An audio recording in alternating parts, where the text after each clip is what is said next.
Hello there. Oh, how's it going, everybody? Right, what do I need here?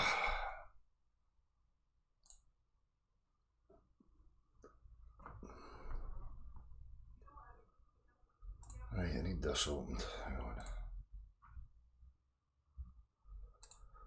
Right, I'll go get Gavin in a wee minute. I just want a wee quick couple of minutes just to say hello, say a few things before we get started.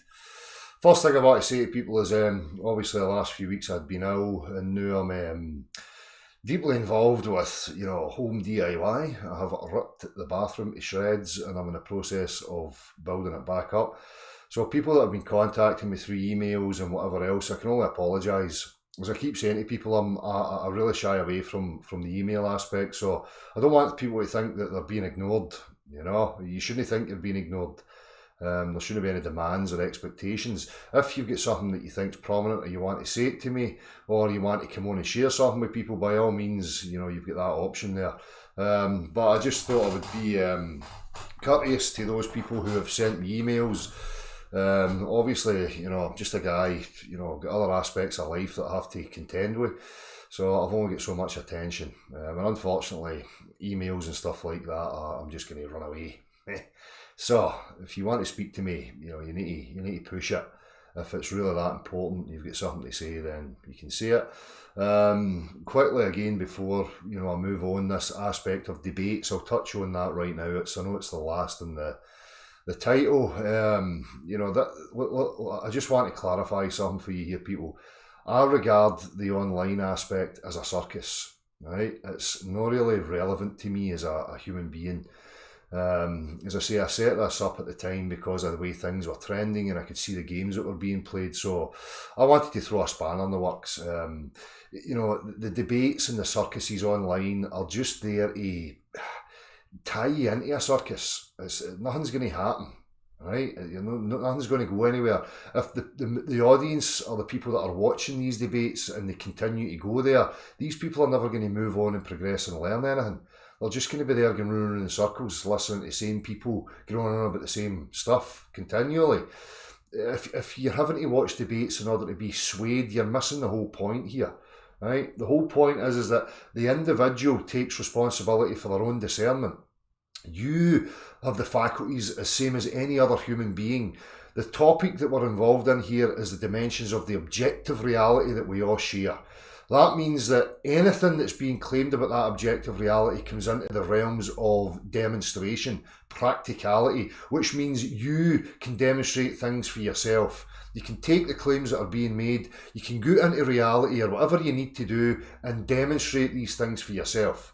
If you're lending your attention to debates and circuses of fucking dichotomies and whatever else, you're missing the whole fucking point here, right? That's where they want you. They want you tied in a battle, a duality of one side against another side.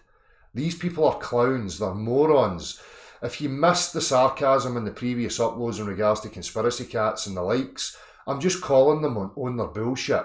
They're trying to, push some narrative online because they know people are quite bewildered and daft and will be influenced by these things. So I wanted to call them on it. Now I'm calling them on it in the aspect of let's meet in reality.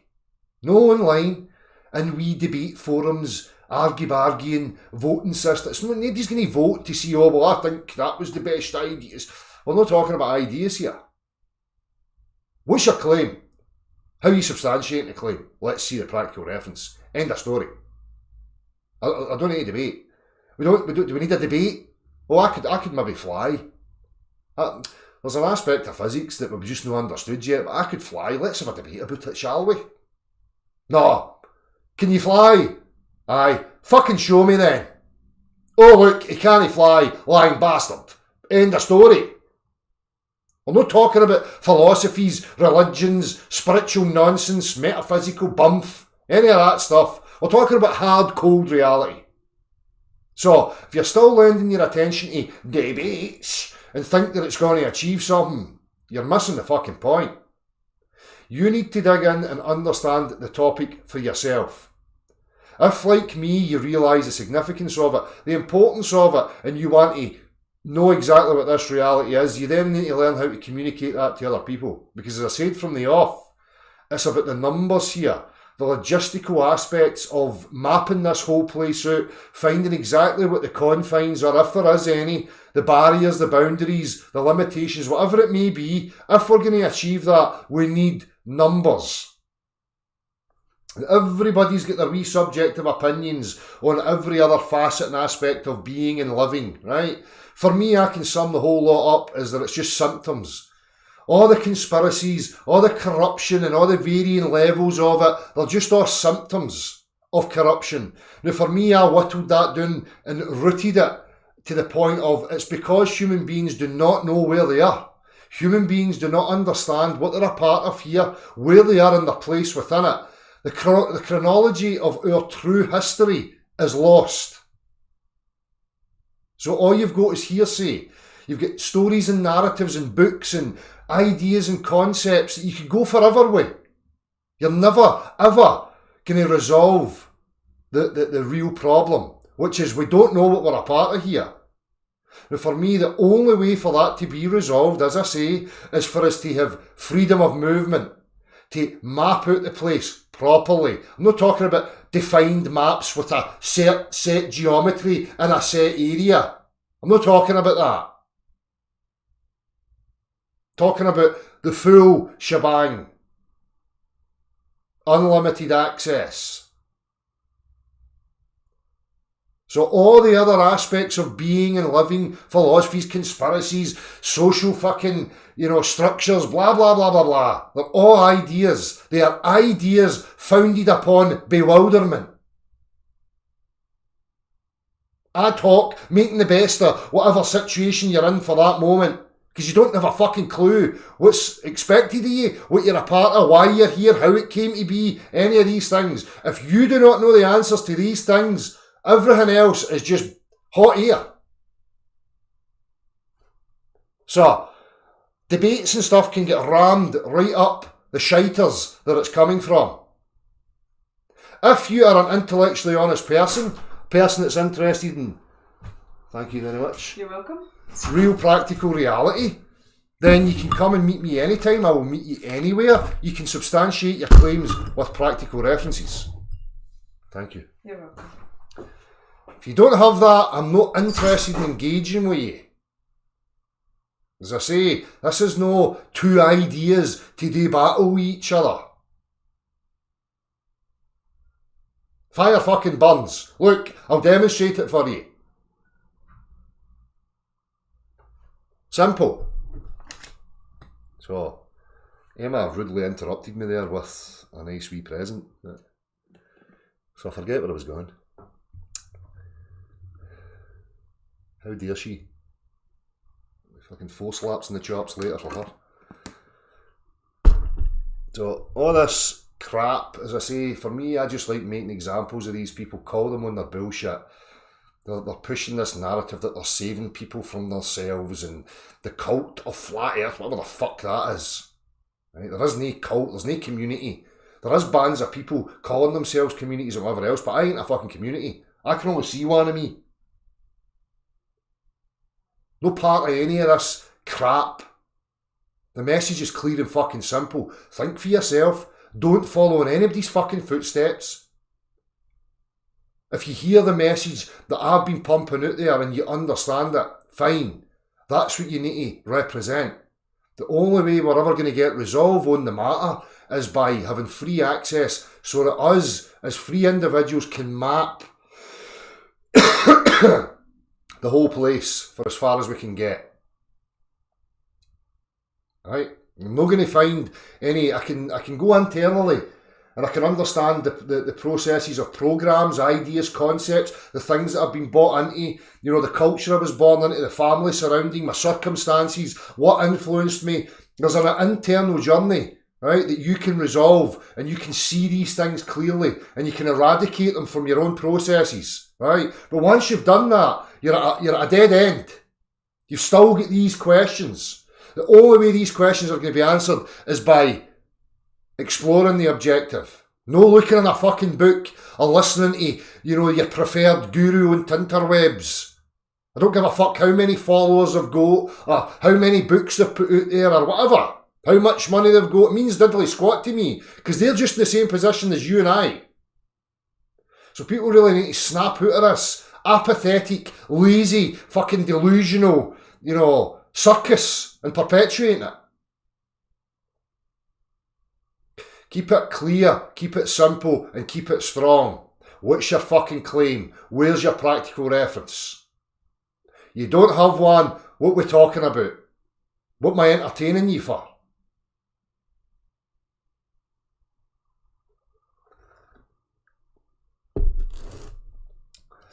I've engaged in one debate here on YouTube's deliberately to make a point, and that's the only one I'll ever be involved in. These people are just trying to perpetuate a dichotomy so that they can bleed people of money, bleed their attention, waste fucking time.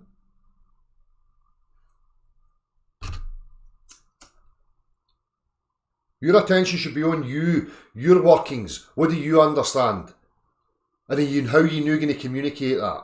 As I say, there's so many complexities and layers to what we have bought into as human beings, right? All the programming, all the practices, all the cultural, teachings, whatever else. You can understand them, and they can be useful tools for you to show people aspects that they may be blinded to. But when it all comes right down to it, the fundamentals are missing. Where the fuck are we? What's the place we're in? What's our role within it? And I will not accept a man's idea of that. All this social systems, we'll get to that a bit later. Order from chaos, or apparent chaos. But I'll define what I'm talking about, right? Because this order from chaos, I think, has been misunderstood and misconstrued deliberately. Because a man looking after his own, being self-sustainable, right? And if every man done the same, and we all lived isolated as individuals with the ability to sustain ourselves and be fully independent, then from the outside looking at the whole, you could call that chaos. But it's no chaos like frantic, dysfunctional chaos. But to those that want to impose a system over the whole, they'll call it chaos. Then they'll come along with their ideas of social system and try and impose it and refer to it as order from chaos. So people think, it was chaotic, we were all barbarians. And no. No.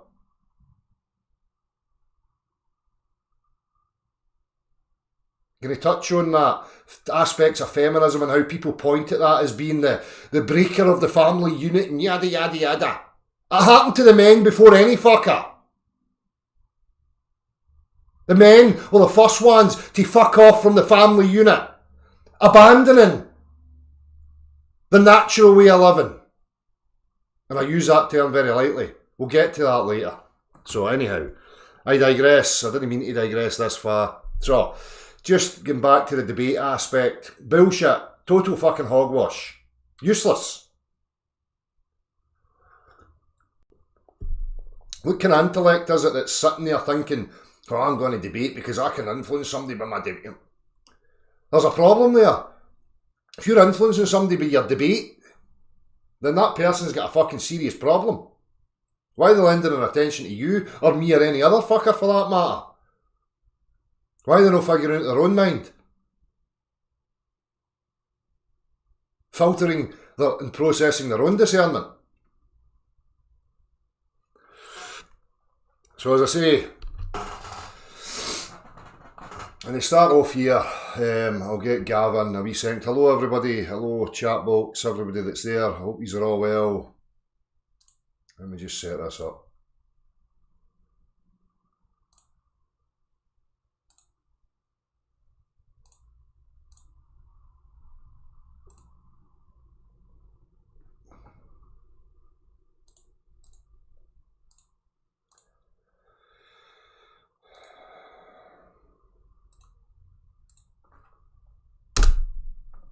Right, so I'm just waiting to Gav arrive here and we'll get in about this stuff.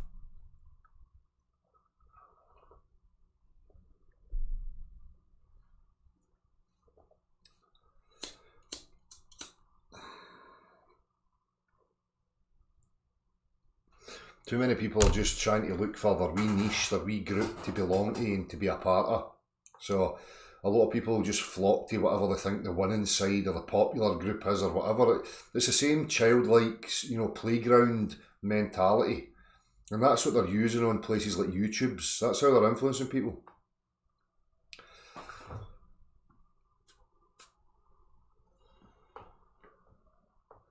A real life argument, a debate. Well, that's the thing, Jacqua. It's like trying to, agree with people first and foremost. But what we're talking about objectivity, right? So there shouldn't be any emotional bias. No emotional bias involved. If you remove emotional bias, then you've removed the idea of debate. Because it's very simple, as I keep saying. We're talking objective. So what's your claim? But you need to get the people to understand that. It's why I use that quite a lot. Well, do we understand the difference between subjective and objective? Do we understand that we're talking about a topic that's an objective inquiry? Therefore, it's not about you and I and our beliefs or our biases. So there is no argument. I'm not trying to convince anybody. I do not set out with the attitude of trying to convince anybody. The only thing I can do is try and engage in discussion. Now, what starts to happen is that the people who have a bias, they come to the table or start to get their back up and start to invoke a type of debate type attitude. In their mind, they're having to defend something against you. So it looks like it's a debate, but in my mind, there's no debate about it. What I'm trying to get these people to realise is that they have a religious bias, a belief system. And that's why they only have words that they're trying to do battle with me. They view me when I meet them in the street as an opposer to their belief system. So straight away in their mind, they've formulated a dichotomy. So they enter into the realms of debate mode. I'm not in debate mode. Just trying to constantly ask questions of their beliefs, of the claims that are being made, so that we can get to the root, the reasoning of the beliefs and the claims that are being made. Now, these beliefs and claims that are being made have to be rooted and reasoned in something, demonstrable. And that's it. Simple. It's a pink unicorn at the back of my shed. Do you want to debate me about it? Or do you want to just come and go in the back of the shed and see if the pink unicorn or elephant's there? Can I produce the pink elephant for you? No. So where's the debate? Standing bodies of water, bend and curve. Demonstrate it. Can he? That's not how the substance behaves. Right, so I've got a problem now.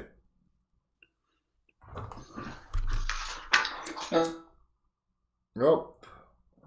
I heard something and then you went. Hello. You hear me? 1, 2, 17. How's it going, mate? Hold on just here.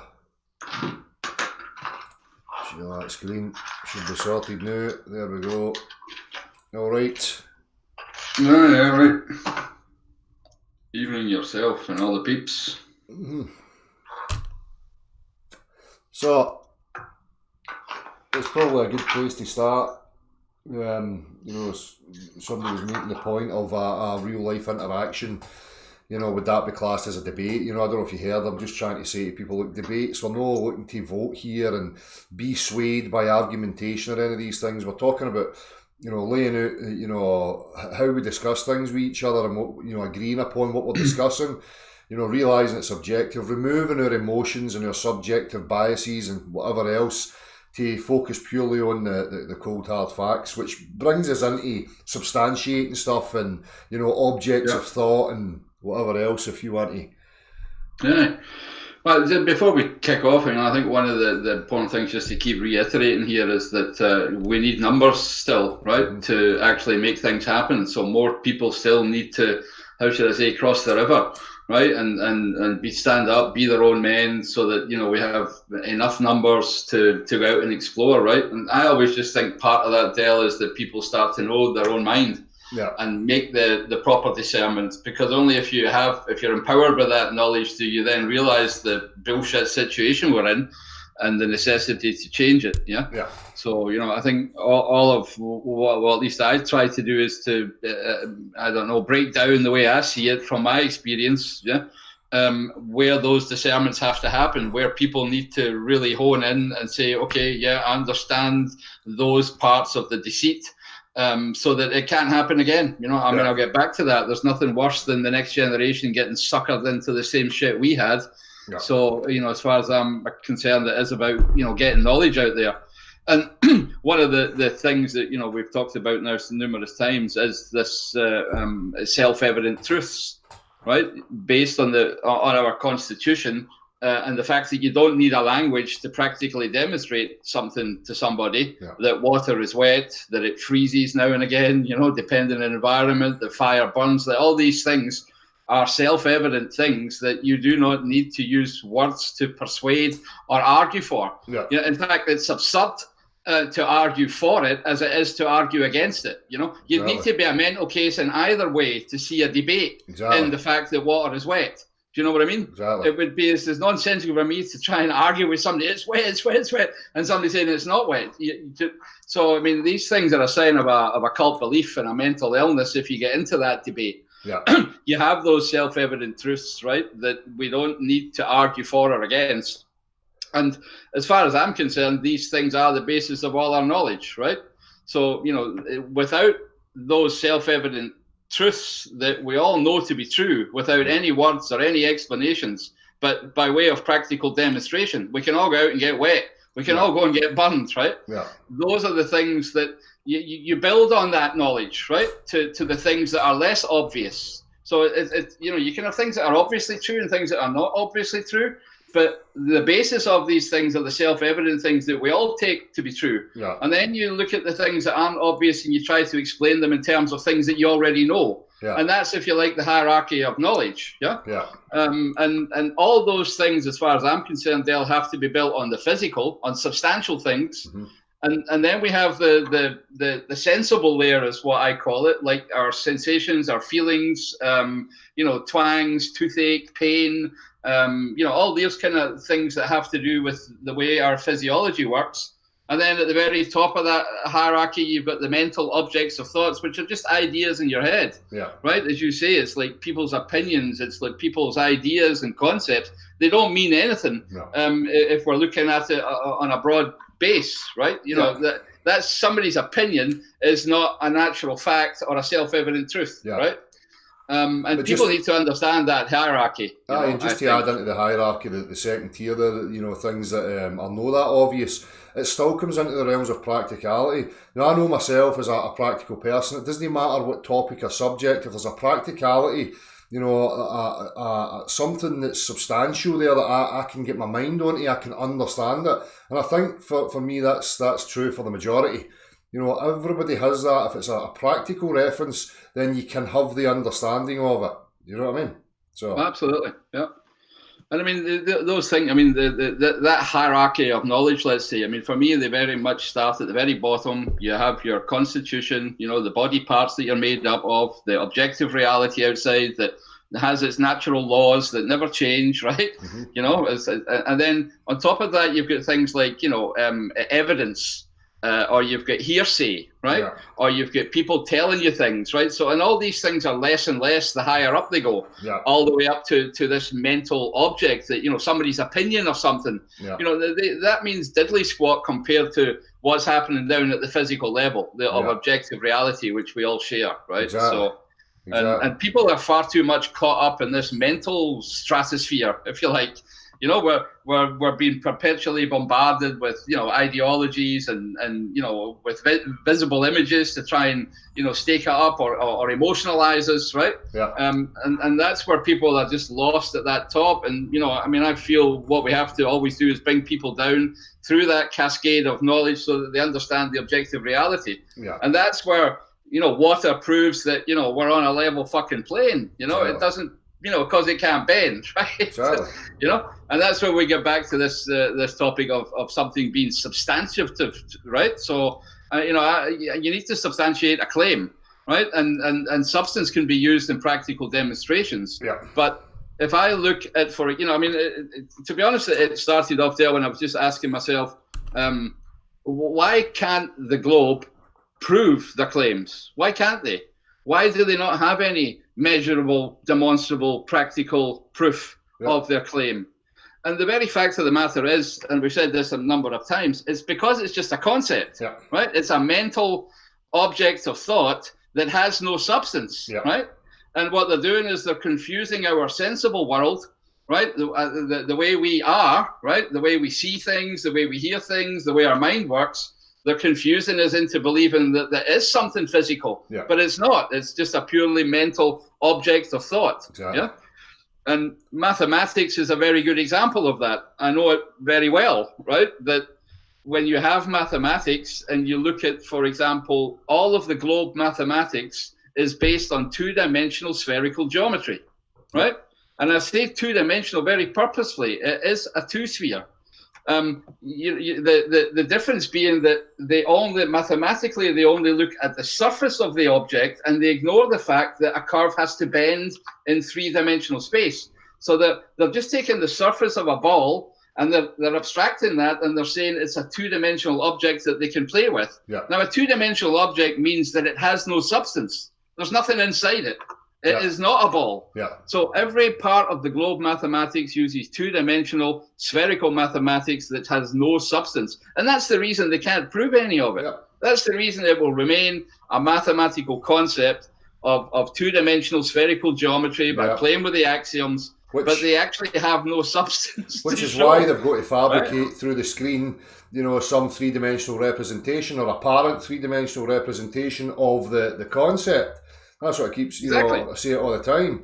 You've got objective reality shouting and screaming in your face, and people are omitting it, ignoring it, hand waving it away because they're so enamoured by what they see here two-dimensionally on a fucking screen. But using colorations and whatever else that appears to be three-dimensional, and there's wee guys moving around about it and whatever, it's bollocks.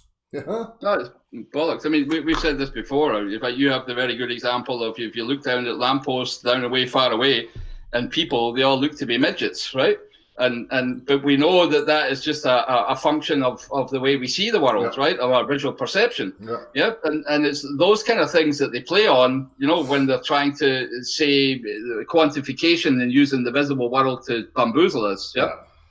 But I just want to point out to people that, people can Google this. A two-sphere and a three-ball are two completely different things. A three-ball is a real substantiative ball that you can grasp in the physical, reality, and a two-dimensional sphere, which is all the globe mathematics, is just that. It's just a surface with no substance, and that's why all their claims are unsubstantiated. Exactly. So that's why they have nothing to show, to practically demonstrate. And this is why they'll ridicule it, because as you say, the three ball in actual reality, water on it, doesn't conform to it, doesn't stick to it, falls off. The two-dimensional mathematical, concept, it can stick to it, can do all sorts of fantastical things. But, okay, well, let's put that into the three-dimensional practical reality, and it just falls apart. Of course it does. Has to, because it's just a mental object. It's just a mathematician's wet dream, right? It's just, him thinking up ideas, coming up with axioms, formulating some definitions that he wants to be taken for granted by everybody else, and we all buy into it, right? Because he's the smart guy. So people buy into what he's saying, and they'll buy into his conclusions based on his logic. But all he's really done is just define things the way he wanted to, using word style, using grammar, right? And then using rhetoric and stuff to tell the stories around it. They have no substance. And, you can even see in the mathematics has no substance. It's two-dimensional. It's like impossible. So for me, it was, just very clear when I asked myself the question, why can't they demonstrate any claims? Hey, if it's a two-dimensional mathematical object, it has no substance, right? So there's absolutely no way for them. They never will substantiate any of their claims. They never will be able to practically demonstrate. Which brings it full circle again back to this idea of the dichotomy in debates. There's no substance to it. There is no practical references. We're not talking about the concepts, the ideas within the minds, the objects of thought. There's nothing to be won or lost there. It's just, what's cold hard reality. Demonstrate it for me, so. It's just not possible. It was just for me, an insight, or that I wanted to share that, because of this, the mathematics is always held to be, one of the proofs of mathematics has to be right, blah, blah, blah, blah, blah, But, it's just fanciful ideas of men, again. That's really all it is, mental objects, And, and, one of the things that, just to pull back right to the beginning again. If people don't make those kind of discernments, right, see that mathematics for what it is and still want to believe in it, then one of the problems I see, Dale, is if we don't empower them, people are relying more and more and more on machines, right? Yeah. Instead of on their own knowledge and their own empowerment. Yeah. And it's a very, how should I say, dangerous situation at the moment, because we're becoming more reliant on them, whether it's now going to be bots and AI and, all these things where people haven't just given away their authority to another person. They're in danger of giving away their authority to a machine. Exactly. Right? In the old days, we would have looked at something, we would have taken out a telescope and maybe observed something. Yeah. But now the scientists are saying, it's okay, I've got a huge big telescope dish, it's connected to a computer, and the computer's generating the images, right? So even within a thing like an observation, there's no more person involved. It's all becoming machines. And if we invest our authority and say that that's going to be right, they can tell us anything. We're just so far removed from our own senses and our own constitution. For me, that all ties into the other aspect of what I want to bring up this evening in regards to social systems of living and how it disempowers the individual from being self-sustaining, capable, knowledgeable and understanding about his reality, right to what we're living right now. As you say, people don't have an understanding of basic practicality. So they're just taking stimulation from this machines. They have no practical understanding of physics or anything anymore. It's just objects of thought, stimulation through the screen, images, yada yada. This is why you've got people that are on the internet running about talking about like level being a curve and stuff, and it's like there's a simple transition. If you're a man, you're maintaining your own grounds. Level. You know what level means. You would never be removed from that to ever be confused to go, no, levels are curve. I mean, it's fucking bonkers. No, it's spot on. It does tie in. We're getting so far removed and so reliant on these, authorities and machines that they've done a great job, and people, denying their senses anyway. Right. But it just seems to me to be getting worse and worse, or more dangerous and dangerous. Right. It does. It starts, dependency. For me, is going to result in this that we're living right now. When you start getting people dependent. Switching off from paying attention to their own being and their own understanding, discernment, creativity, whatever, this is what you're going to end up with all the time. So, for me, that's rooted right away on, the removal of the, a natural way of living. But we can talk about that a bit later. But I think it all ties in for me anyway, Yeah, and I'd just like to, we've talked also about this, quantification, measurement, and observation. And I want to take this point, observation, out, right? And put it in terms of the first principles again, right? Yeah. So when I think of observation, then the first thing you have to think of is the eye in your head, right? There's no denying that, right? And people know that this physical object, is scale invariant. It's not going to change if I move it around, but its visible shape will change, right? Depending on its orientation to my eye, right? Yeah. So we have that difference in a visible object and a physical object, right? But when you get right down to it, both of these things, the discernment of that depends very much on the fact that we do move physically and that we have what we use to observe, namely eyes, right? So when they talk about... or put it this way, all the geometrical optics of telescopes, everything we know about optics, Dale, in the physical sciences, whether it's the glasses you wear, whether it's the astronomy things that you look through, are all based on the workings of the human eye, right? So if we get back to this, what we discussed at the very beginning of a self-evident truth, the basis of our knowledge is to understand how our eye works and how the different parts of our body work, because the sciences have done nothing but use that knowledge to build then the machines that we have. I mean, that goes all the way back to whether it's a telescope you build or geodetic surveying equipment or anything to do with navigation. It is all based on this idea of making an observation. But to make an observation, an eye has to be involved, right? A sentient being has to be involved. right? Because you can't look at anything without an eye and a person, right? Exactly. And the very fact that they've used all the principles of how an eye works to manufacture all these things just is the scary part. That's where we need to watch out, that they can't divorce us from that knowledge. Yeah. They can't say, look at these machines, they're looking into the galaxies, right? And they're showing us stuff and then kind of deny, and we're supposed to deny our senses. It doesn't make sense because it's our senses that they've used to model all those fucking machines, Dale, exactly. right? The whole of geometrical optics works on the same principles. So it's absurd for us to deny that, but yet believe them when they're talking about these machines are great. You know what I'm saying? Exactly. I mean, it infuriates me. Aye, and it's the same again, obviously, when they're all invoking purely visible phenomena and you point that out to them. Well, how are you accounting for this? You know, the device that you're using, how does it function? What's the physicality of that? How are you going to substantiate all these things again? And it's just hand-wave dismissal, like it doesn't matter, it's irrelevant, which should bring suspicion to people's minds right away. You know, just as Absolutely. you pointed out, it has to be looked at and it has to be understood. Yeah. I mean, they can't tell us to deny our senses and yet believe in the machines. Exactly. Because the machines are modelled on our senses. Exactly. So, you know, it makes absolutely no fucking sense, even just in pure logic, right? Yeah. You know, people should be seeing through it. Exactly. Yeah.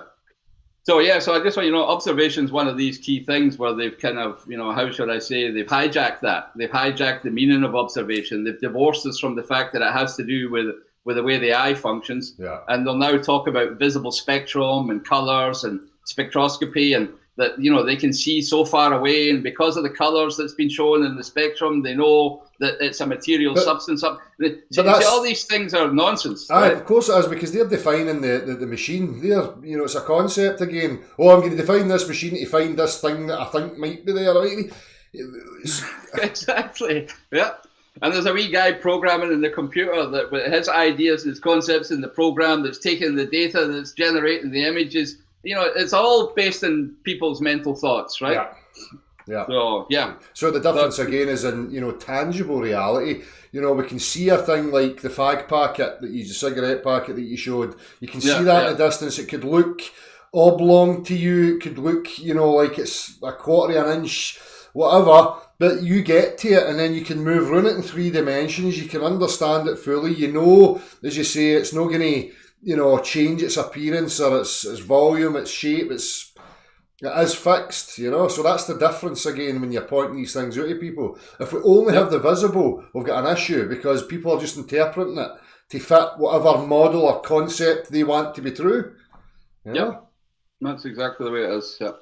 I mean, I know we've stated that point so many times, but I just think, it needs repeating and repeating and repeating until enough people cross the bridge over into knowing these facts, knowing that knowledge and applying it. Well, this is it. You get a lot of people saying, you say the same thing. Well, the lies are being told perpetually, continually, because they have to be in order to reaffirm it in people's minds. So going back to the very first video I ever done, you need to incorporate the same tools, the same tactics, because that's what's working.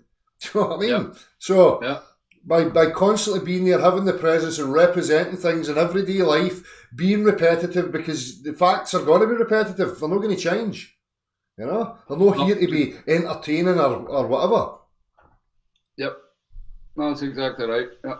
And that's why, it's, with that discernment, with that knowledge, then, hopefully people will come to the same conclusion and say, okay, right, across the river, I got those discernments. I know we've been fucking lied to and deceived. I get how they did it. So what now, right? And the only obvious answer to that question, Dale, is let's fucking explore again. Leave all these liars, cheats, and deceivers, or ignorant people on the other side, and reach out and explore. Which is what real science is defined as: exploration. We need to be exploring the reality as individuals, whatever, sharing what we find, showing the practical references, and that's how we get a better understanding and we progress. That's how tech progresses, by, demonstrating stuff to each other. Oh, look at this is how this reacts with that, and yada yada. Oh, we can extrapolate that, we can put that to use. Yeah. No, absolutely. None of that came by people looking up at the fucking sky at circles and going, oh, I mean... Yeah, and I mean, again, that comes back to this, science of observation. The other word, and I've said this too, that people need to be wary of is this word called quantification or measurement, which is again a mathematical concept. Yeah. So, I like very much the fact that you stick to practical, demonstrable, substantial, because, when you go into things like observation where they start to deceive us, right?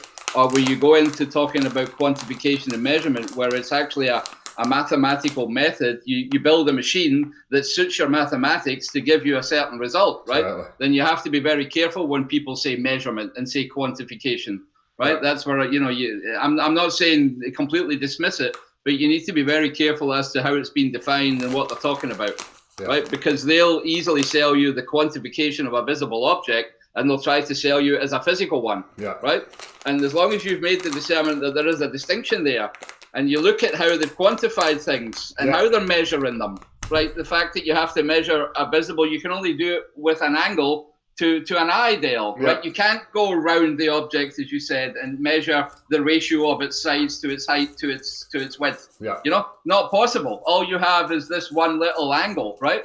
So when they quantify things and measure things that are visible, then you have to be very aware that that's all they've got, right? They don't have the other bit. They don't have the common senses, right? They don't have the correlation or the comparison between the physical part and the visible part, because only when these two things come together do you have real knowledge, right? You only have part knowledge otherwise, Exactly. So I just want to point that out. I'm always very careful when quantification and measurement, because these are mathematical words, right? Or they put it this way, they've been used in the mathematical rhetoric, So it's important that people understand the distinctions, as you say, once you can identify that, it's another aspect of the discernment. You can then, realise the sophistry. You start to understand how they're trying to implement and influence and convince people using these devices, So you're under a mathematician's spell at the end of the day. It's just, that word spell, you've touched on this before as well, isn't it? It's all about words, It's all about, being able to manipulate people, with rhetorical and sophistry, right? So, and then these individuals that, again, appealing to the emotional level of people, they'll elevate them, they'll make them idols, they'll show you videos with wee music that invokes certain emotions and paints pictures in your mind, and it just, reiterates things for you, and they're falsities, So, it's part of the NLP practices, Yep, and I don't know if you. I did a little video on a discussion with Glenn on a Sunday morning, and we were just looking at the way to sort of categorize objects, and I found it very helpful for me, at least, to think in terms of those physicals, the sensibles, and the mentals, and apply that to different situations. Because I really find it helps make the discernments easier, right? If you're cognizant about the fact that, oh, wait a minute, all I have here is a mental object, right? I don't have any feelings. I can't, touch it. There's nothing physical about it, right? Then if you just look at that in your daily life, and whether it's drinking some water, and just be aware of actually what's happening, right? From the physical stuff, from the sensible feeling that you're having to the mental thoughts that come out. Then, and having that awareness is just really good practice for then seeing through bullshit, is what I'm trying to say. You see a lot of that with people with beliefs, I've spoken about that before. Just because people can conceptualise or envision something in their mind, a mental, object or series of objects or scenes or scenarios or, other worlds or whatever, they think that because they can conjure that, or they can have a perception in the thought place, the thought arena, that it somehow solidifies it as being a substantiated object, but it's no. It's just because your mind's got the ability to, project and imagine things three-dimensionally and other possibilities. That's part of your imagination. But what you have to distinguish is how to separate it. But as I say, I think because people perceive them or think, and they play on them more and more, which solidifies it in their mind even more, that they think it's a reality. And then they become subject to these belief systems that are just nonsense. No, absolutely. Just to take the example of the fact path, there it is, the physical, doesn't change its shape, right? It's the same shape in my hand all the time. Here it is changing its visible shape, as everybody can see. And if I shut my eyes and just think of a fact packet, Dale, there's nothing Nothing in that thought, right? It's neither, it has no shape, it has no weight, it has no width, breadth, it has no touch feel. I don't feel the plastic on it. The mental object is completely divorced from all of those real things, right? And that's what people don't get, or where they get it, but if I'm pointing it out to them, but they don't separate it in their daily lives, right? And that's why it's so easy to tell them nonsense. This is why the heliocentric cosmology and all, it's just all mental objects. Oh, Pluto, and this is how it behaves. Yeah. They're offering you through tech these images that are just reaffirming it, and people are adopting it and solidifying it in their own mind, Yep. Yes, I mean, I just the more discernments people make, the more clear they become at how those things have happened, and I'm the same as you. This is for me as well, Dale. I want enough people on board to make change happen, right? Yeah. So I think empowering people with certain amounts of knowledge is just the best that I can do, right? Yeah. At this moment, so.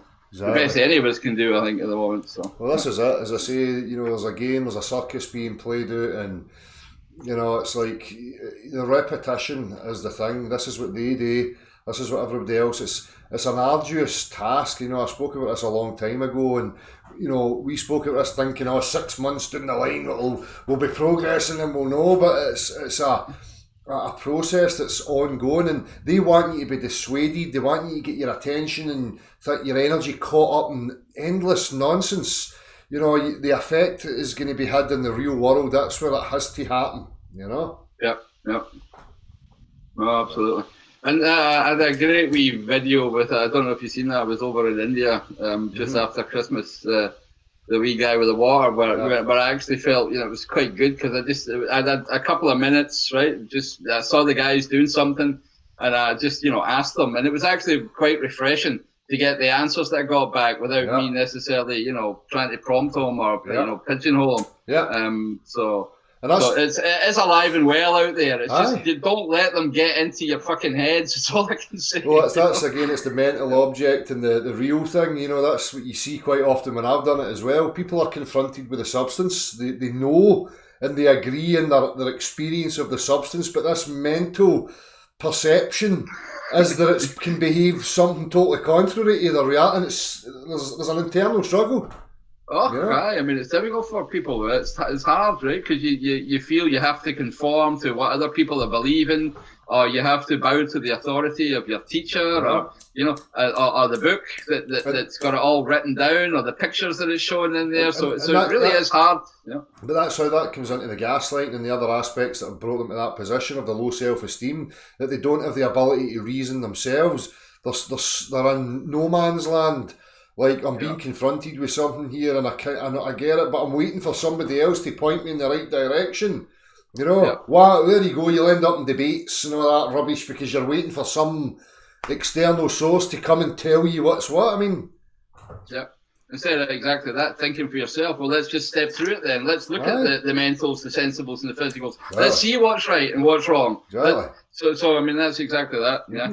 If people don't think for themselves, and they're so easily swayed, they'll, are so easily even, doubted. So they start to doubt their own senses, right? They start to doubt their own constitution. I mean, how absurd can you get? When you rely on it for lived life, and then you're supposed to deny it, and believe in somebody's theory. I mean, how insecure must you be to allow that to happen? That's my point. I mean? That's part of the gaslighting. They're going into school. They're being told they're nothing. They're not being, taught, given the skills how to reason and discern properly. They're just in the education system of regurgitate, repeat. So that's going to take its toll, take its effect. And at the same time, because they're no good at regurgitating and repeating, they're being given demerits, being told they're rubbish, they're unintelligent, they're this, that, the other. So it's just a cascade into, I'll just take it from authority then, I'm too daft. I mean... Yeah, and the flip side of that is you get the wee gold star in the Jota, the more you believe in the mathematical mental objects of thought, and the more you can regurgitate the theories and the formulas. Been there, done that. Got all my wee gold stars there. Exactly. For believing in all that pish, This is the tools, this is how a cult operates. It's about brainwashing, hypnotising, intimidating, bullying. This is what it's about. You know, and every time you ask a question of it, you're going to get one of these traits that are going to come at you, because there's no honesty in it that's can't be substantiated. It's just nonsense, you know? Yeah, so. No, exactly, yeah. And again, you know, if we want to go to the fact that how did that happen? And as you talked at the intro there about the family unit breaking up and the kids getting sent away to school, you know, I mean, that plays right into that, right? The father not there, having to work, you know, whatever, you know, in some factory or in some industry or away from home, the kids getting sent away. And then you've got the breakup of that, you know, the family unit where you're able to discuss and convey knowledge and, you know. Exactly. As I say, you know, that's, you know, people talk about feminism and how, that's destroyed the family. So I said before, it happened first and foremost to the man. The man was the first one, you know, and then they've just dangled the carrot as if, the woman's being oppressed and she's missing out on something. You're missing out on something. You're missing out on the real nurturing, what's the word? Nourishment for me anyway. You know, it's like the more and more you detach from it, when you have to get involved in the system and the expectation, you feel it encroaching on you. Because I want to work for me, I want to work for my family, I want to be here making the home better, you know, sorting out the land. That to me is healthy, makes me happy. And then again, you've got the bond, you've got the relationship with your children, you're passing on the knowledge, the information for them. And that. Well, it's also motivating, right? Because you have that autonomy, that self-responsibility, and it has a purpose, right? You know, keeping you and your family, whatever, happy, safe, warm, you know, all those things. So, you know, that's what, and I'm the same, you know, when I go out to work, you know, for Dosh, you know, there's little or next to no motivation for me, you know, intrinsically, right? Yeah, I know I need cash to pay for stuff, but you know, it's true, and it's demoralising as well. You know, just the very fact that you have to do that. You know? And your very constitution's telling you. As I say, you recognise that when you're a youth with this, with the Pavlov's dogs with the fucking bell. Right, you need to get up now. You've got to go to this school. You've got to. It's like fuck. This is bollocks. I want to play and I want to learn and be free. You know. Well, so. People just and you're quite right about the family unit. I mean, I never thought about that before, but you're quite right to point that out, that it's the man that first had to leave it, if you know what I mean. And then they managed to steal the children and now or put them in schools. And now it's always bandied that feminism is the problem to do with the family unit. But I would agree with you. You know, I think it's been going on a lot longer. The breakup of the family unit, and it started with men and children, and the woman's maybe just the culmination of it all, you know. Let them chase, you know, money, power, you know, let them wear suits, you know. There's nobody at home to look after anymore anyway, right? So you may as well get them out there fucking paying another tax dollar, you know. Every single person leaves the family unit and they all go their separate directions. Then they descend back on that 10 hours later. You know, spend very little time with each other and then bang, they're back to the same again. I mean... it's no wonder it's dysfunctional. And it's no wonder there's no, you know, real knowledge, you know, because it's all divided and conquered, if you know what I mean, right? Or compartmentalised, you know. As I say, it's all under this guise of an order. As I was saying earlier, you know, this order from chaos. Well, you know, even an order is a social system. That's the order from apparent chaos. But the real chaos isn't a chaos of criminality and dysfunction. The real chaos is that you've got individual people running about the place, self-sustaining, capable, looking after their own and doing what they have to do to nurture themselves and nurture their own family. You know, but to manipulators who want to utilise and impose their system on it, they'll term that as a chaos. You know? But it's anything but so chaotic. Far from it. It's anything but... Exactly. Just because you want to live like doesn't mean to say you're going to rob your neighbour. I mean, there's nothing to fucking rob. You know, it's this materialistic, you know, trinkets that everybody's fucking chasing that are no necessities. They're not going to nourish you in any way, shape or form. They're not going to give you a bond with your family or your children or any of that fucking stuff. It's meaningless. No, it's absolutely true. And I mean, I do think that you know, these smaller family groups, call them what you all, clans or whatever, you know, that definitely has a much stronger affinity, bonding. It's healthier in all respects, right? Than this split up and everybody, you know, doing their own thing, and as you say, coming back maybe meeting each other at the breakfast table, and then it's all over again, you know. There's no wonder people are bewildered, confused, unhappy, right? Exactly. And then it's easy for them to whatever, dangle a dream, dangle an idea, and have people chase them in all directions. That's it. So that's it. And that's all. No, people... I mean, I'm a defender, believer in a strong family unit. Right. Always was. Right, because for me, it's the healthiest thing. It's where the sanity is. I don't, as I pointed out a few times, if we go by nature, and I always use that term loosely, I just mean the environment we find ourselves in and looking about. You don't see any other sentience behaving the way humans behave. They don't have systems imposed and their children away to fucking wee schools, and I mean, it's just bollocks. They live by their means and what's the necessity, No. But everybody's terrified of that because they've been given this image of toil in the fields and it's hardship and the blah blah blah. But again, we can have a healthy relationship with technology and machines because we've got an understanding of them. We understand their function, we know their place, and they're to alleviate certain tasks and duties that can make life easier. I mean, we talked about this once before too. This bullshit about there not being enough room on this place, right? Mm-hmm. Which is patently absurd, because if you do the math, right, or the arithmetic, let's call it, not math, then it's fairly easy that you can put all these people in Texas basically and give everybody 100 square meters, right? Exactly. So if everybody had their own little bit of land and everything to tend to, right, then you would be self-sufficient, right? Yeah. You would be able to do all these things to nurture your own. And why would you want to then take anything from anybody else? Mm-hmm. It doesn't make any sense, Exactly. And if we don't, and we go by the imposed order, the system, it's no natural, it's no nurturing, it's only ever going to head towards dysfunction and disaster.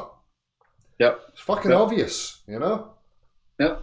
Yeah, because you're supposed to vote every year and get somebody in who's got another idea how to make the system or the hierarchy, or supposed to improve it slightly or make it better, and it's all just pish. It's all just slick work on top of the main problem, right? That it shouldn't be there in the first place. Exactly, and as time goes on, people are becoming more and more dependent. Yep. So. And as you say, if we use the machines properly, I'm pretty sure that you could work your own land for maybe 2 or 3 hours a day, Dale, and spend the rest of it doing what the fuck you wanted. Exactly. Something creative, right? Something pleasing, something motivating. Whether it's whatever you want to do, sport, music, art. But even that that's the life we should be living, But even that, having to maintain that there's a satisfaction. Maybe it's just me and I'm projecting. Maybe I'm talking about my ideal, whatever. I can only talk like that. But I know what's healthy for me. It's no arduous and it's no hard because it's satisfying. Because you're no under anybody's watch or expectation. There's no pressures on you, external pressures, this, that, the other. You're doing things for your own benefit, and you put more effort into it. You get the satisfaction out of it, and then you get the benefit of the use of whatever it is you're partaking in, Well, exactly. Yeah. It's autonomous, right? It has a purpose, right, that you've chosen. Mm-hmm. You get to choose how to do it, right? There's nothing worse than somebody telling you how to do something. Mm-hmm. If you've got the choice yourself how to do it, then that always keeps you more intrinsically motivated than anything else, right? Exactly. So, and all these things is what we should be doing, right? We shouldn't be, following the rules of everybody else, There's two options for me. Yeah. The satisfaction of creating and building my own machine like a motorbike, to then go out and enjoy what I created and I constructed because I know every inch of it. There's a huge difference to that than just walking into a showroom with no understanding of it, just buying it and going, I mean, you'll get a thrill, but there's a different relationship there, The same again, women making clothes, being creative, they knew they just go to a shop, somebody else made it. Where's the satisfaction in that? I don't get it. Well, there is no anymore. The satisfaction maybe just in giving it to somebody and the pleasure that you bring with it, but that's all, right? There's nothing intrinsic for you in it, if you know what I mean, right? But that's the thing. You haven't built anything. Yeah. But they've not got the satisfaction, so they then turn it into like false things like stature based. Oh, I'll get that because now I can look as if I'm one up on my neighbour or whatever. It's just all bollocks. It's Aye. I know. Good stuff. Good combo. So, what else did we put up? I can't remember now. Hold on. So what are the folks in the chat saying to any Any feedback? I don't know. Did you as the other people sending emails still? I'm just going to check. If there are other folk that are wanting to come if anybody on. wants to join, I think Bill had mentioned that he'd something they wanted to offer up as well. So I don't know if you're watching, Bill. Let us know.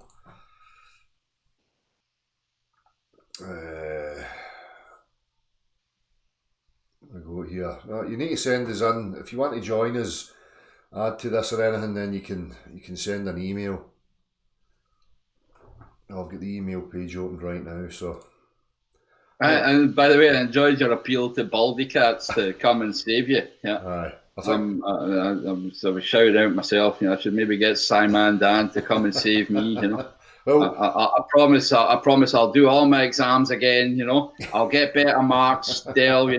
I want to go back to the ball. I want to. See, this is the thing people misconstrue. They think you're actually trying to engage with these people. They just miss it all together. It's like, no, I'm just showing you that they're fucking absolute buffers. They will never step up to the mark with integrity, honesty, and meet you head on and in person with demonstrations or any of that stuff. It's just all a big circus, and they're trying this narrative of, they're saving people from the flat earth and all this rubbish. So just call them on it. Well, I'm here, I want saved now, so come and save me. Let's see what you've got. But people actually think you're trying to engage with them. Fucking geese piece. I think you've missed the point in this platform. People should know that well enough by now. I think it's my fault. Sometimes people can't tell when I'm being serious and when I'm joking, Well, it's certainly a joke to try and have a conversation with baldy cats about objective reality or Simon Flamp.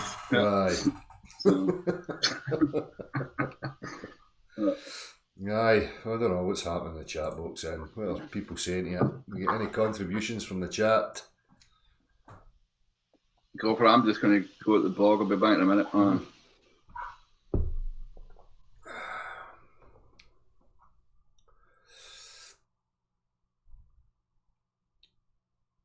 That's exactly that. Eat 31415. Exactly. Mr. Cheswick's wanting saving as well. We all want saved. A lot of that's what they play on. I think deep down a lot of people harbour that. We see a lot of injustice in the world, and it's very easy to fall into that victimhood and hope. And I've caught myself sometimes, I hope there's an overseer, I hope justice will happen, and all the wrongs will be righted, and this, that, and the other. But that'll be played upon. You can't go apathetic and wait for some mystical saviour that's going to eradicate it. Although, I agree, it's no easy to let go of harbouring the hope that that's what's going on, but I'm not going to put my faith in waiting for that. Look after you, look after yours.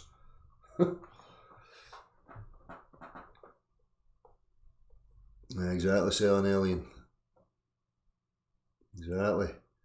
And when you understand it, this is when you see these people, and just by asking the questions of their claims, you see the behaviour that ensues. It's the same. This has been 5 years now. We'll substantiate these claims. We're waiting. And now they're running about talking about how we'll no go and debate. Narcissism again, expectation, demanding that you should go and debate people on channels and whatever else. Fuck off. Just substantiate your absurd notions. It's very, very simple.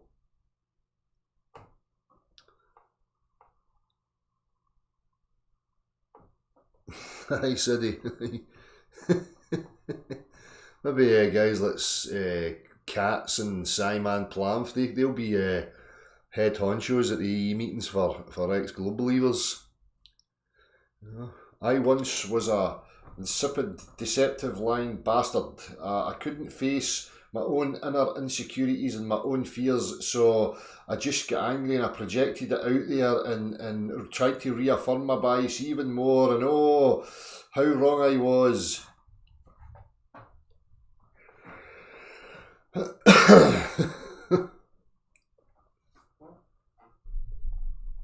Don't know why I do that. Funny that, innit?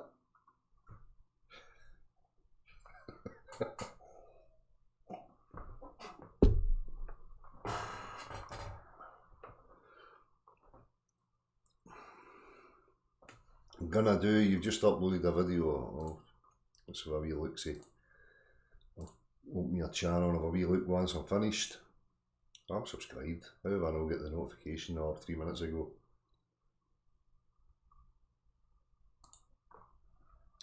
So that's, and I just seen it there on your channel, New World Order. This is these people, manipulators, people that want to use other people's freedom in order to benefit themselves. This is when they're talking about New World Orders. There's already an order, they've imposed an order. It's called your social structure, right? The society you're living in, its practices. They're not based in a natural way of living. So a New World Order is just going to be the same shite again. A system imposed over the whole that we're all supposed to contribute and adhere to. Where are these people thinking that that's right? Why do people think that's the way we need to live?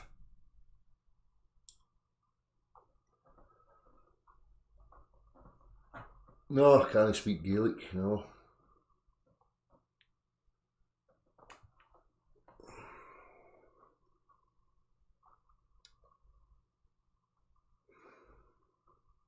Right. Let's see here.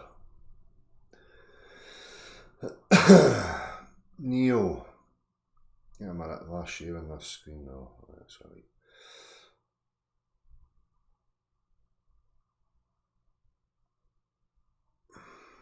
Pardon, sorry, I'm not a creator. I just see that you may like smoke, for the weekend, just your entertainment me a salad. So, any worries, Neil. I'll send you a wee email back, mate.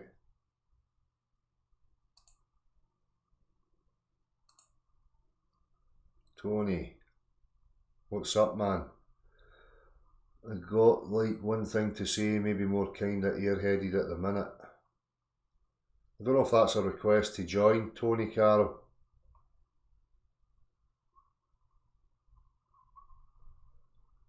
You need to let me know if you're asking for a link. I know I'm good, but I'm no a mind reader.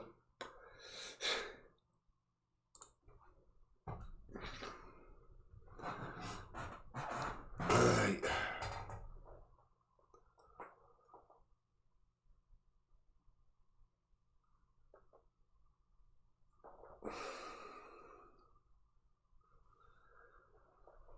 Jack, your mechanics of motion idea of the Earth moving was scrubbed from ethers and duality, and I were banned for mentioning it. Thoughts? Well, I don't know what's going on there, Jack. I mean, it's an investigation, and people should be allowed to ask questions. What should really be happening is that, if we're asking questions in regards to motion and the possibilities of downward direction and stuff, we're only asking questions.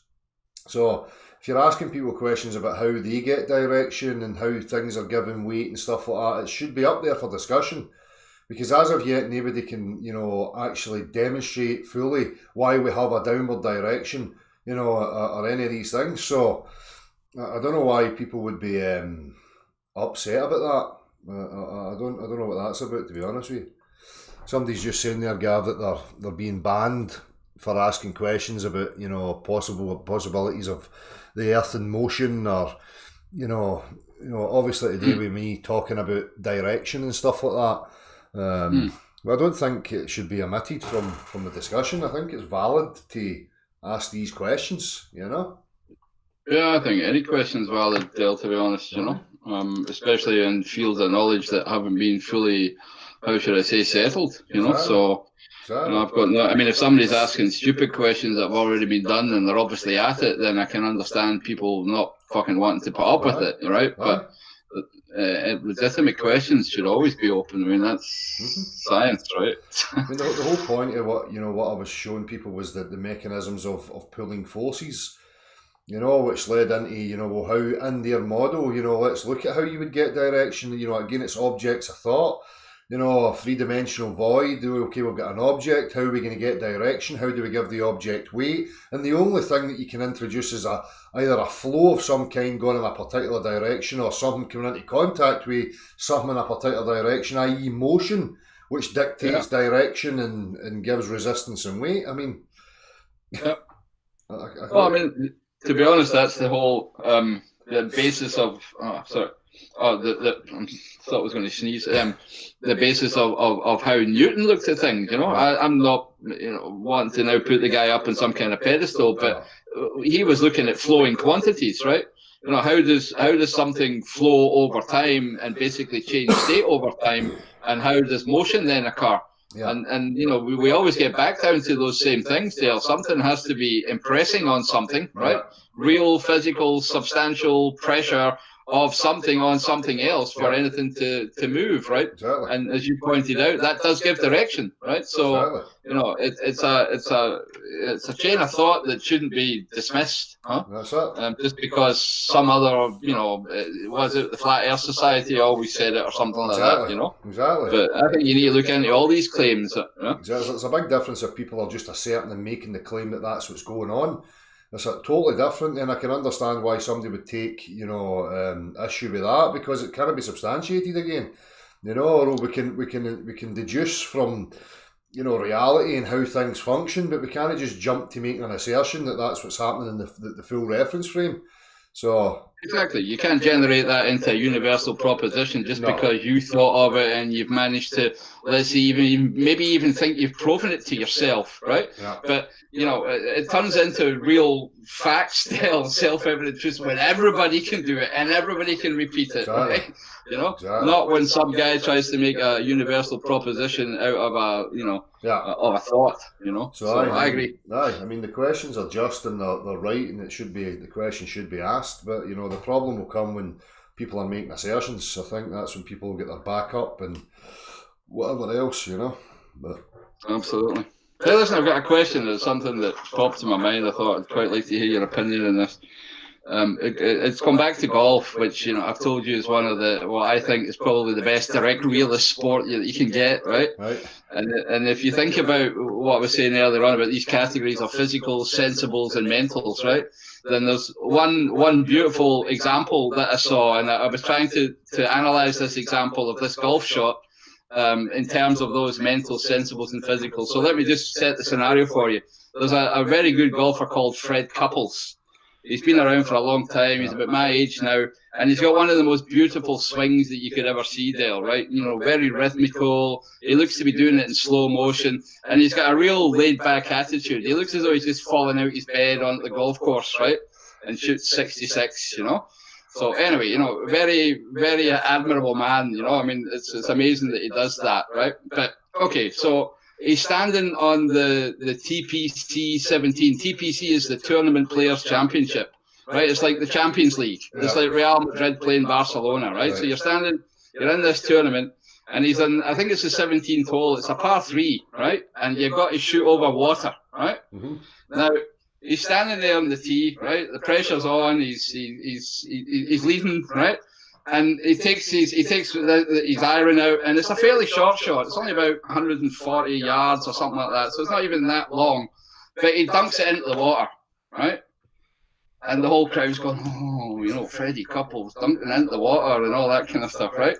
So, and there's a close-up of his face where he looks a wee bit kind of irritated, and you can see him kind of thinking, right? And I'm sitting there looking at this video, Dale, thinking, right, what's his physical, what's his sensible, and what's his mental state at that very moment, right? So anyway, if you dunk one in the water, then you have to add an extra shot, right? And since it's only a par 3, you're only supposed to take 3 shots. He teed up another ball, and he was hitting his third shot, right? Now, I mean, what this guy did just, it's pretty incredible if you ask me what humans are capable of. But literally, he took a beautiful swing at it, and the thing just went straight up into the air and straight into the hole, Dale, right? And he walked away with a 3. And he was like that. He was he was standing in the tee, and he just went like that, Yeah. So I'm asking myself, how is that even possible, right? I mean, it's nearly like action at a distance, right? I mean, there's some combination of mentals, right? Your mental processes. the sensations that you're having at that very time, you must be fucking nervous as hell, or you're cool, I don't know, right? And then you've got this physical motion that you need to, and you've got a ball, and you've got water, and you've got all these physicals, and yet this guy just plonks it straight into the fucking hole, Dale, right?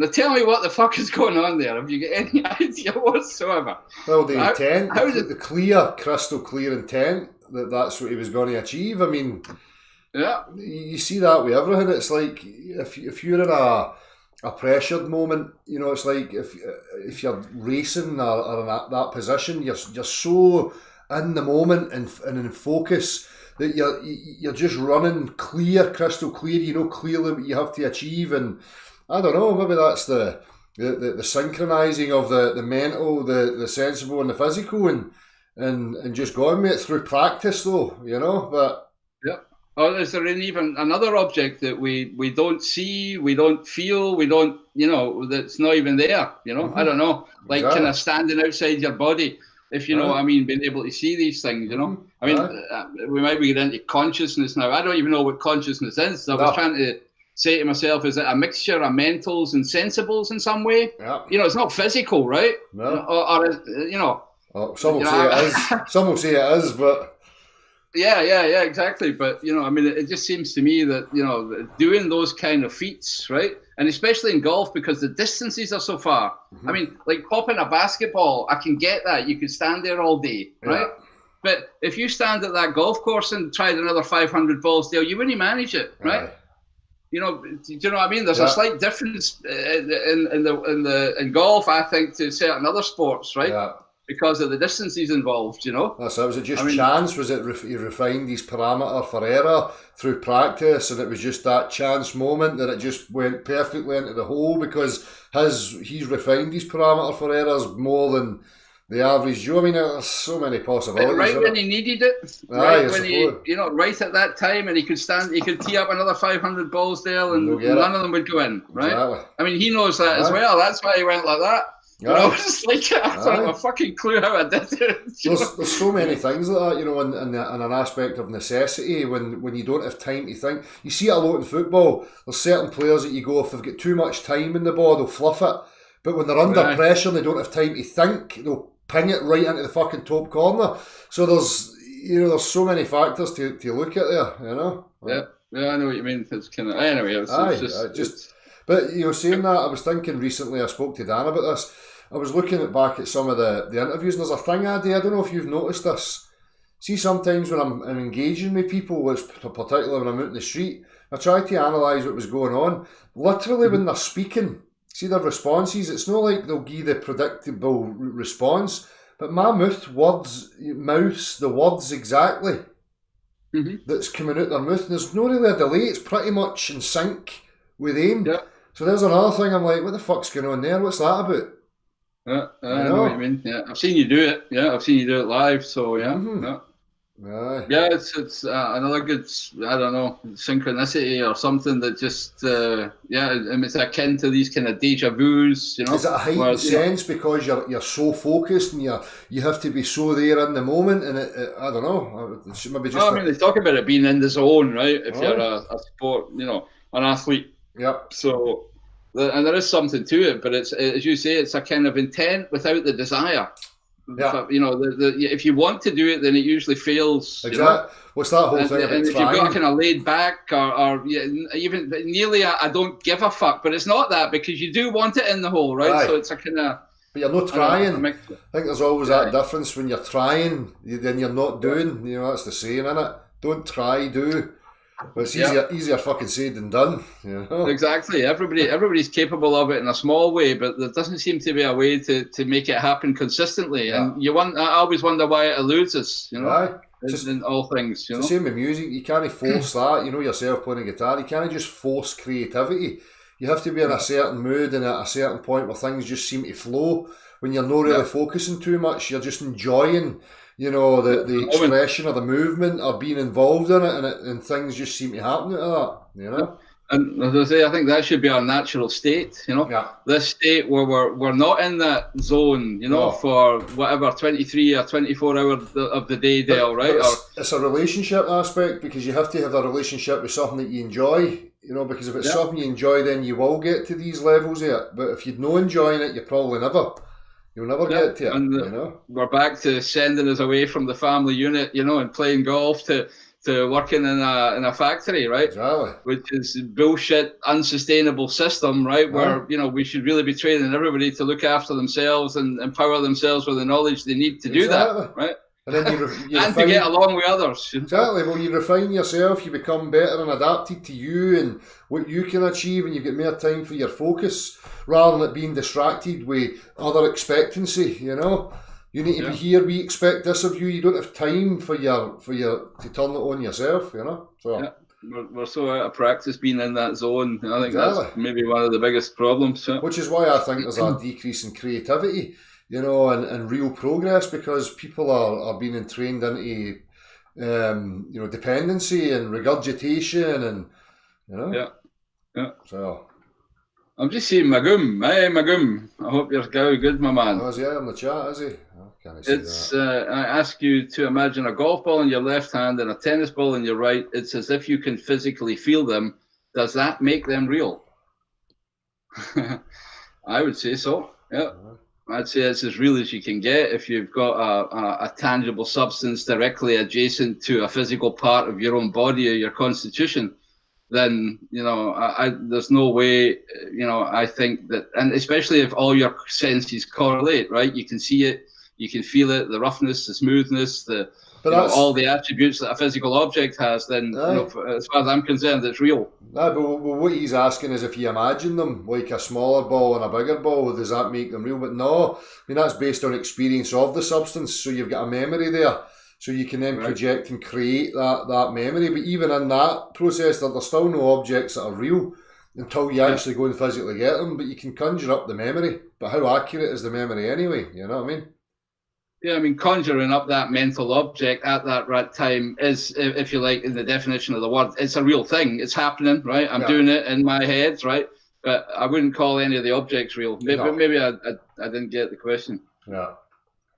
Anyway, I hope you're doing well, my man. Thanks. Thanks for talking to me. Short stuff. No seen you for a while, wee guy. I'll need to come over. We'll need to meet up again. Aye. Hi, my man. What was the other topics? Have we left any out? No, not really. You know, to go to the debates, social systems, and whatever else. You know, that was pretty much it, mate. Well, I've really enjoyed the crack. I'm going to knock off, and thank you again, my man. Thanks to all the people. Appreciated, mate. Have a good one. We'll speak soon, eh? Defos. Take care. Take it easy, mate. See you later.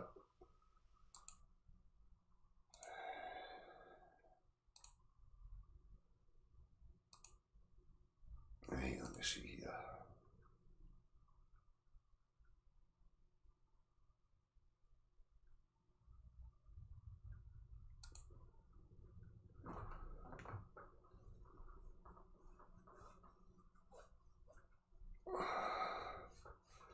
What's this? Right, hold on a minute. Oh, I need to fix my telly, hold on.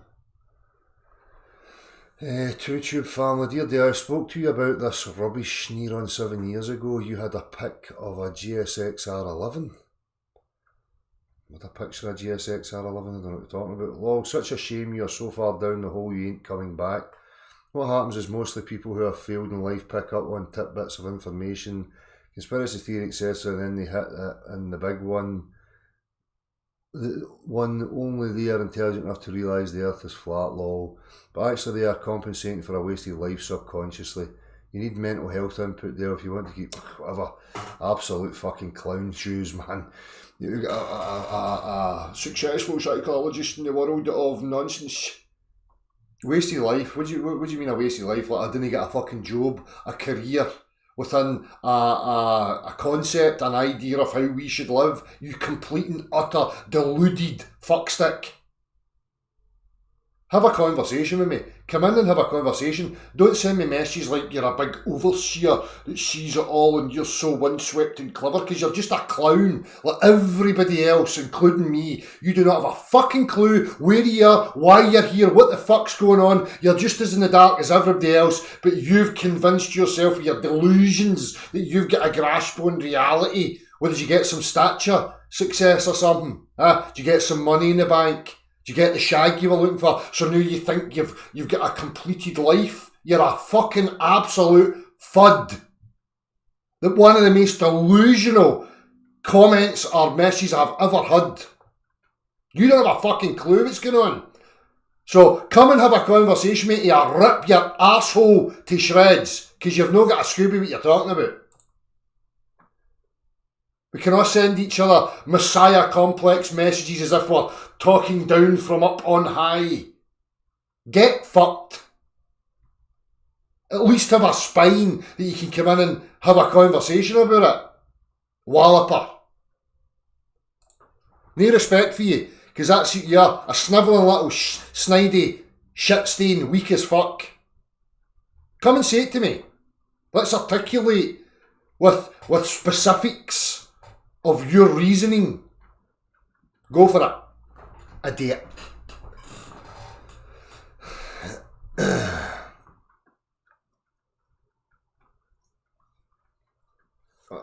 Jacob, I'm not really interested. If you've been banned on IFAs, then you need to take it up with IFAs. As I said, for me, the questions are viable. They're reasonable to be asking the questions. So I don't really know what else there is to say about it, apart from jumping on a bandwagon of let's hate IFAs. But if that's what's going on, then maybe try and speak to Eric or whatever about maybe the moderators and why they're banning people for asking questions about objectivity. But after that, we'd like to discuss the heliocentric assertion of galactic movement. Right, hold on, Jacob, I'll send you a link.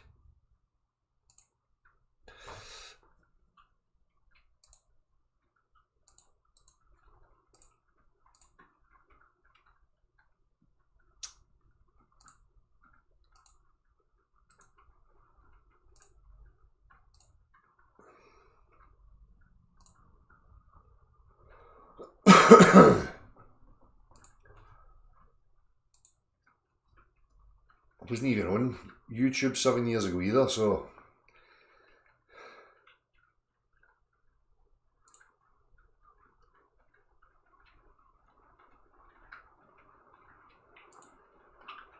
that's globe troll fucking rhetoric, that pish. He's questioning objective reality. Must have a wasted life.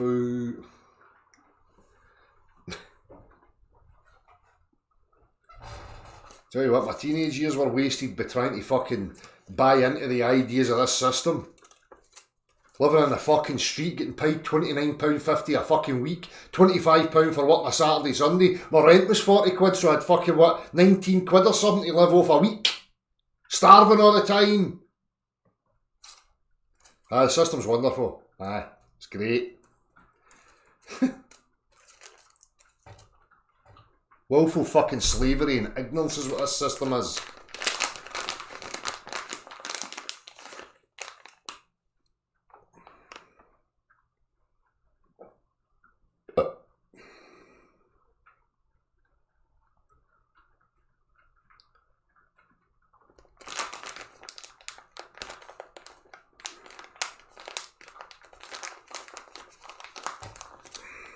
Exactly, individual perspective.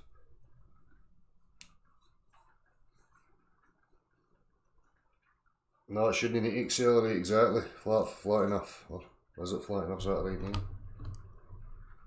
Aye.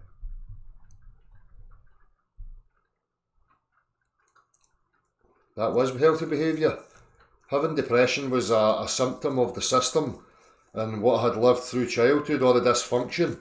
So the depression was a breakdown. It was my opportunity to look at everything internally, to get rid of all the false drives that I had. So no, having depression was very healthy. So You know, as I say, it's a normal reaction to an abnormal situation. That's why most people feel like that, because this is abnormal.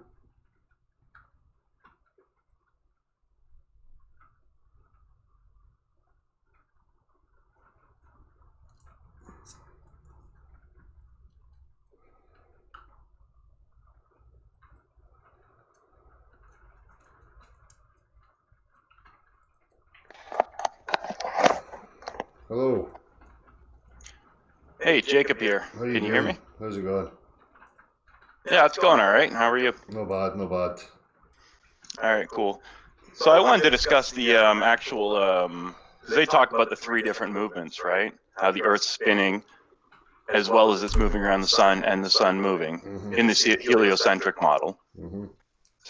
Right. So as an argument against the heliocentric model, I'm kind of theorizing here, but I'd like your opinion of it. So if you can visualize it as the sun moving around the galaxy, then sort of any movement in opposition to the actual spin around the galaxy, I'm obviously talking about their model, first of all, which is a little nonsense.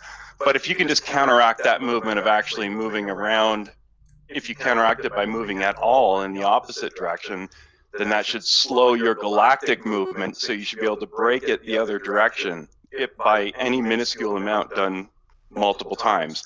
I know that sounds complicated, but I'm also basing it in heliocentric logic.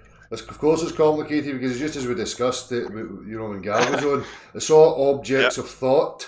It's no, something physical that we can set up and have a look at it. It's No, that's true. Yeah, I was just wondering if I'm trying to theorize a theoretical way to dispute their theoretical thinking, if that makes sense. Like almost using the same, quote unquote logic they're using to counteract it. Yeah, well, if it's useful to you, then by all means pursue it. But as I say, for me, I don't even need to entertain it at that level. It's just fucking hogwash. Let's get back to the beginning of the story. We're talking about vacuums, we're talking about empty voids, and we've got gases coming together to form planetoids, solid-bodied objects, and then, work like clocks, run about each other and all that. I mean, it's gibberish. But I get. Yeah, I agree. I get you. You're always looking to, highlight contradictions in any aspect of their claims, which is fair play. But for me, I really can't be bothered with it. It's theoretical fucking planetary mechanics or whatever the fuck it is they call it. It's a reference frame that's got nothing to do with us, and they're just making stuff up. Yeah. No, I completely agree. I suppose in my mind just thinking of a way to use the idea to counteract the idea. Yeah. But I agree. Like it's hard to actually do that. You got to kind of stick with reality. As this is the whole problem with the simulation theory, is that it's a natural extension of not being able to trust yourself over authority, and that's how they get this ridiculous. Like the simulation theory's got to be the dumbest thing. No, simulations that you see I've heard of. Like I'm not going to discount it as one of the infinite possibilities. Mm-hmm. But it's always the same question. Okay, if it's a simulation, what's it simulating? You're cutting out a bit. It might be my fault. Sorry. I'm saying, well, I always ask these people that question. If it's a simulation, what is it simulating? Where's the actual real reality then? I mean, yeah, what's it simulating exactly? Yeah. You brought up the same point with the consciousness too. I don't remember the exact quote, but it was something like, "It's an illusion." Well, if it's an illusion, who are you tricking? You're obviously who are you deceiving? Who's having the illusion then? The illusion has to have an experiencer. So who's experiencing the illusion? It's yeah. Like that's the thing about flat Earth. Is just like it's not about. Well, I mean, essentially, it's about geography when you break it down, but rather how we got to the point of, discounting direct experience over authority is that's what flat Earth means to me. Is like how we think we know things that we actually don't. Exactly. Yeah, like the geography will be the end result, but until we actually point out the psychology of how we can fall into these beliefs. I think it's an erosion. For me, it's an erosion of some of the natural constitutions through time, as I was saying earlier. You know, if you can start to erode a kind of, you know, as I always use it loosely, a natural way of living. And if you erode that through generations, you end up to the position we're in right now, where we are so far removed from any semblance of healthy living, you know, that people just don't have a clue what it means, and they've got these false images and ideas of what that would mean, you know. So yeah, for sure. Yeah, no, it's sad. There's certainly that can motivate me to try harder, but also trying harder can actually be a detriment, because you make people, like when you get on someone's wrong side, trying harder makes them hate you more, from my experience. You know what I mean? Like, so it's quite the Chinese mental finger trap we got here. It's really hard to navigate. It is, and it's like trying to say that people, you know, use that analogy, you know, of you were saying the geography. Well, it always rooted the bewildering aspect and the complexity of philosophies and concepts and ideas of living and social systems and how we should behave, morality, ethics. For me, it's all rooted in the fundamentals of knowing the game. You know, what is the game? What is the board? What's its layout? Where's it positioned? And what is our role within it? You know, we don't have these. Then everything we partake in are just conceptual. They're just, you know, delusions, distractions, whatever you want to call them. You know, if I blindfold you, you know, wipe your memory and I place you in an area that's a game, and then, you know, I unmask you have no memory of how you got there or any of these things. And all I offer you is books and hearsay and stories, and for you to try and unravel and figure out what you're supposed to be doing. You'll never get there. You're always going to be in confusion, you know? Yeah, exactly. And part of the problem is that that I see is that, like, I'm almost looked like a believer in Dell, when really it's a case of, frankly, I can't see a flaw in your logic yet. I'm not, like, you might be wrong. Like, you can't even establish truths, or, you know, you make it clear when you're theorizing about something. So, like, I've been pegged as a sort of believer in Dell, of just, Dell said it, so I believe it. When really it's just like, well, when you break down, who told you the grass was green? Who told you the grass was green? You know the grass is green. It's just a word to denote the grass. I mean, so therefore, it's ridiculous. If something's the truth, it doesn't. I don't own it. Nobody owns it. If I reason with you and I offer you up my logic and my reasoning, and you can follow through that process and you can establish the same, then you have uncovered truth. It's no mine. You've not uncovered a bias that's aligned with me, you know? So that's the difference. Yeah, I mean, I look at you as, like, in that regards, as like a guide to pointing out things that I already knew, and I try to bring that to other people. I don't say, hey, go listen to Dell, then you'll believe what I believe. That's nonsense. Exactly.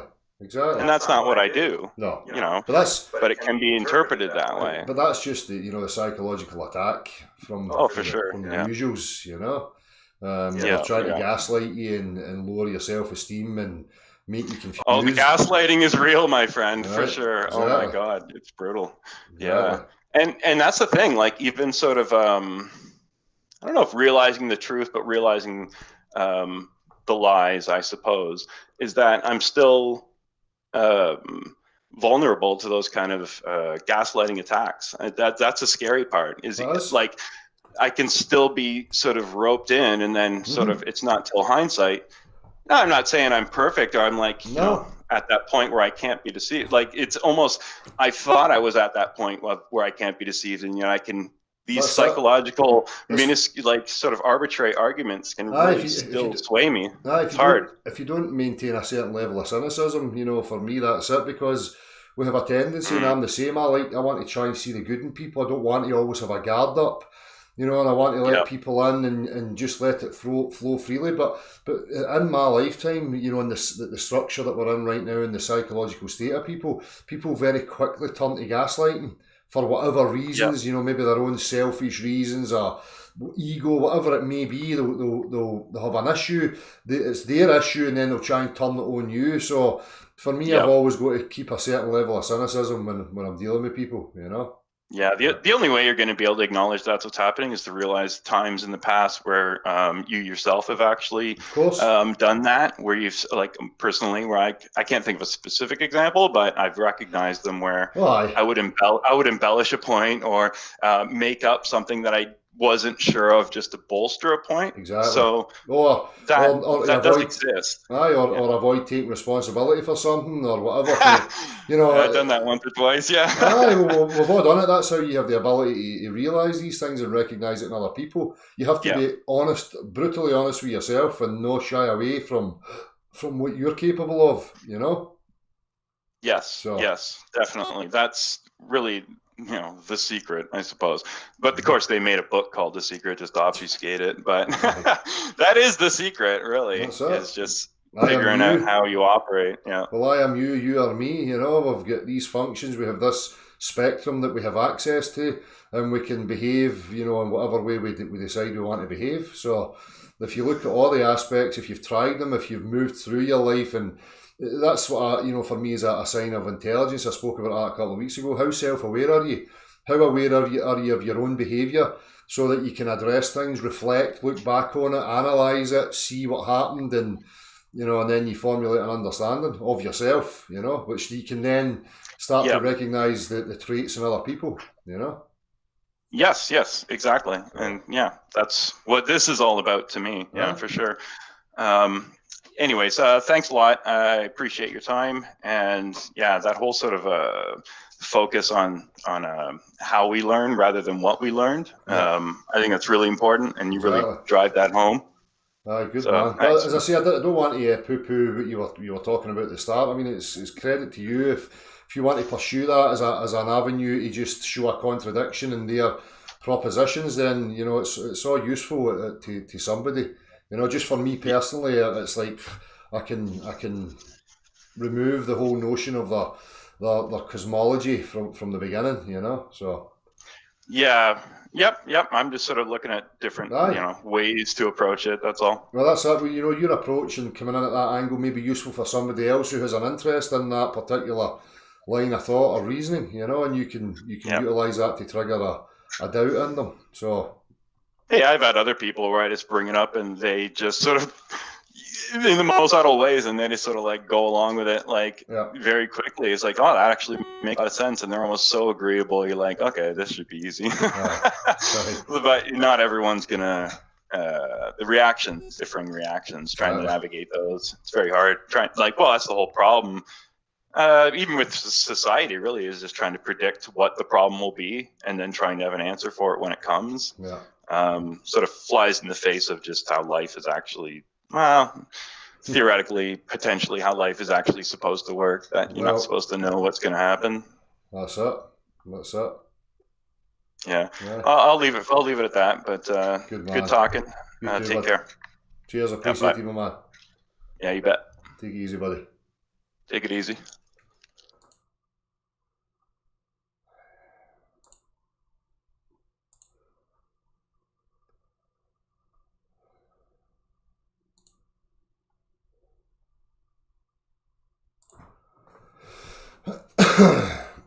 Bill, I don't know what happened to Bill. I thought you were going to come on, Bill, but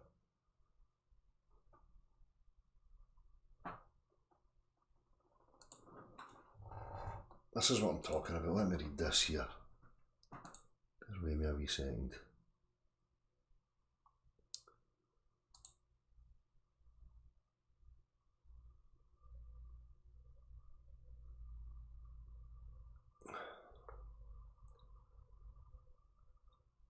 People just don't get what you mean by, you know, practical reference. You still get trolls coming back going on about viruses and all this rubbish. Well, is it something that's demonstrable? That's my whole point. Make a claim, substantiate by demonstration. Simple.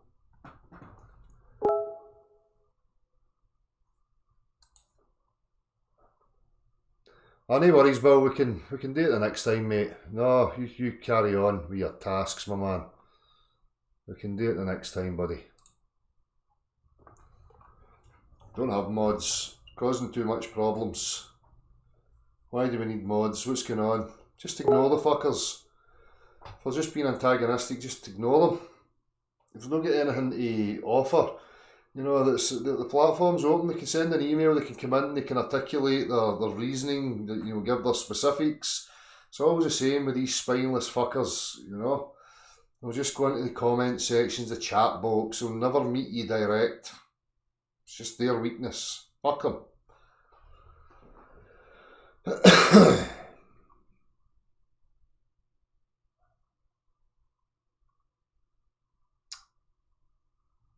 MMA holes support you there. I don't know what that means. Set a level 8 inch above the surface of a calm lake and force occur for just 1 mile. We should have spoken about that as well. Aye, Thomas Gron. You know, start with one post, have it perfectly plumb.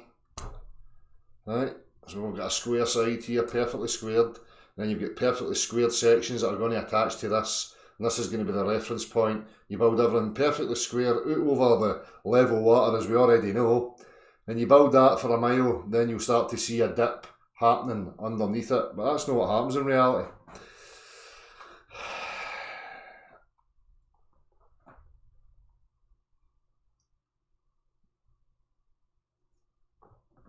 Aye, Thomas, I've brought that up before. It'll be in one of the previous videos, mate.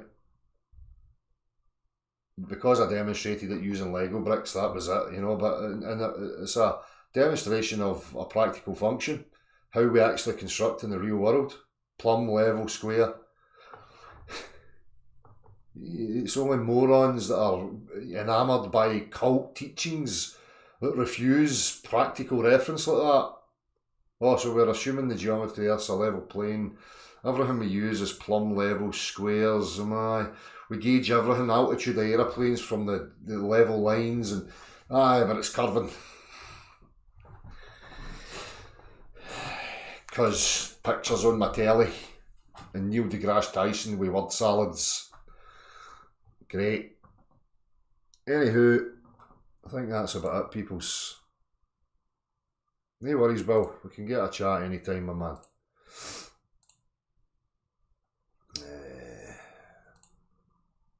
Oh, yeah. As I say, any of the topics that have been brought up this evening, you can always send me an email at any time if you want to have a discussion about any of the topics that are brought up or any topic you think is relevant. It's, you know, I'm open to having any discussion as long as it's reasonable and people can articulate with specifics and stuff, and we can have clarity on discussion. Then I'm always open for any discussion about anything. So you can send an email anytime you like. I'm not saying that I'll look at it, but there's a better chance that I'll see your email when I'm on live because I'm looking for the links. But when I come to an email, you know, then it's just a fucking, I'm like, whatever. Because I feel the need that if I respond to one, I'm going to have to respond to everybody. And I've not got the time for that. So, anywho, appreciated people. Take care of yourselves. I'll see you very, very soon. Bye-bye.